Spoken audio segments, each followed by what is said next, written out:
There, I went on my first day, I killed it.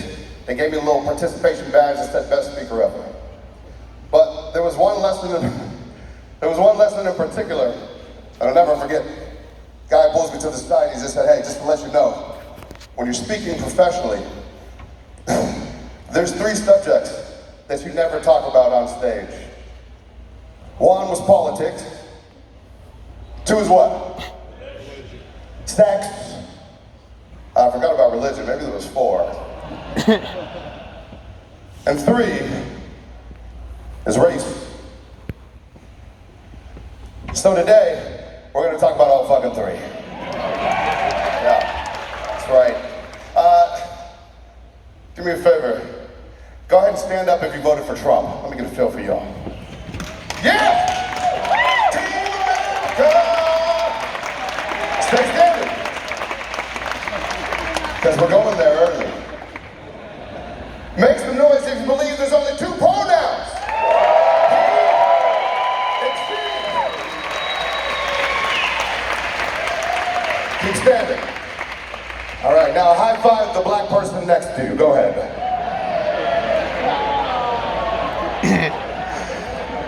Stay standing, stay standing. I got something for you guys.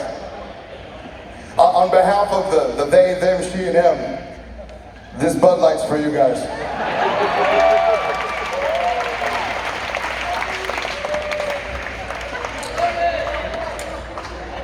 I can't do it with a straight face. Fuck yeah! Okay, God, it tastes like ass. I where we found that fucking Bud Light. All right, you guys can have a seat. It's about to get weird. You know what's crazy? It's like, keep it 100.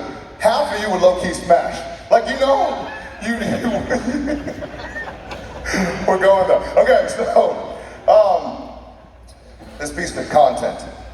Obviously, I'm a marketing guy, but it's insane how one post, one little 15-second clip, can cost you. Since that happened, they use a transgender and influencer marketing, 24% drop. And look what happened to the competitors. They start to gain market share. One fucking piece of content. So it costs them billions, yet most small business owners, when I see you guys out, you go, come on, Billy, do I still really need to create content? Do I really have to do this? And the fucking proof is in the pudding. So anybody ever heard of this AI shit we're gonna talk about today? Half and half. It's my definition when I take a picture. It's basically a computer that can see, hear, read, and then make decisions and perform tasks based on the information it learns. The one thing I want to point out is a lot of people believe that AI is new. And the truth is, it's been around since like the 70s or the 80s, and even a little before that, and a lot of us started using it. The thing that changed recently is the fact that it got democratized. With ChatGPT, every one of us can use it, and that's why it's become so popular. So when you guys are on Netflix, have a date over and you do not know what to watch, even though there's thousands of shows there, and then it says, recommended because you watched, that is AI. When you guys are texting, and you're hitting up your friends, and you're doing a Microsoft Word or Google Docs, that is AI. When you are having a password on your phone because you don't want your significant other to see what you got on it, that is artificial intelligence that is protecting your relationship. Think about it, you're taking out your cell phone and it's looking at your face. If you had to do that process manually, it would be impossible. Hey Siri, Alexa, play this. These are all examples of AI that you are using. You're already friends with AI. Make sense? Make sense? All right, let's keep the energy. Even Spotify's got a cool one. If you go to Spotify right now inside the app, you can say, hey DJ.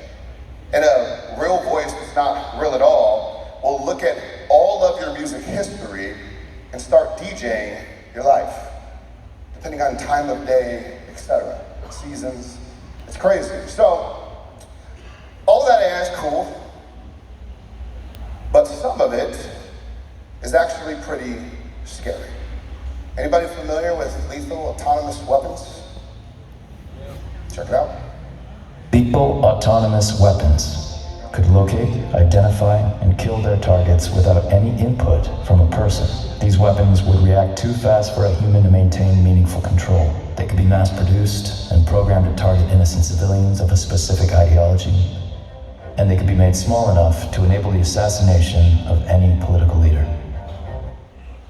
Yeah, what's wild about this is this used to be just, military usage, etc. But now somebody can go to the dark side of ChatGPT and ask how to fly a drone, how to create a bomb. This is a really real threat. So, I get the question all the time, is like AI really going to take over? Yes, in all aspects of life. But outside of the dangerous stuff, assuming that we're still going to be alive, one power that people don't realize is that AI can actually bring people back to life also. I'm gonna show you a little bit of a demo of this right now. Anybody familiar with this guy right here? Frank Sinatra, legend. Well, recently his voice was resurrected to team up with another legendary artist by the name of Lil Jon. Some motherfucker with too much time on their hands ends up putting them together to making an iconic song that I believe has the power to change the world. I'm gonna go ahead and play it for you live right now. To the window, to the wall, until the sweat drops down my balls, until all you bitches crawl. Oh, ski, goddamn. Riveting, isn't it? Riveting. If you, like, who's making this shit? Like, and if you didn't catch the lyrics, I'm gonna play it for you again. I really want you to pay attention. To the window, to the wall, until the sweat drops down my balls, until all you bitches crawl. Oh, ski, goddamn. By show of hands if you're adding it to your playlist immediately. Yeah. This is where AI is at, This artificially intelligent generated remix, it's going viral right now, tens of millions of streams. And it's interesting that, I started off with the Bud Light example. One piece of content can break you, but let's not also forget the inverse of that. A piece of content can also make you. Here's a fantastic example of that. Anybody remember this girl? How about that? Let's take a look. Memory lane. And all these hoes laughing like so funny. She's talking about the audience that they're laughing at her. Did you say the hoes are laughing? Yep. So the audience are a bunch of hoes. Yep.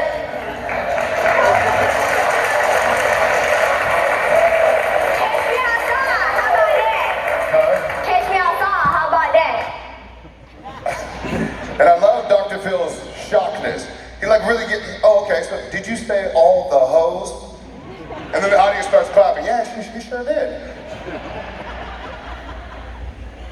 What? So anyway, this piece of content, one singular video clip, blows up. It goes insanely viral. She becomes one of the most trending topics in the world. And then she becomes one of us, an entrepreneur. Anybody seen the businesses she's built? Oh my God, anybody subscribe to her business? It's fucking crazy. She's killing it on OnlyFans.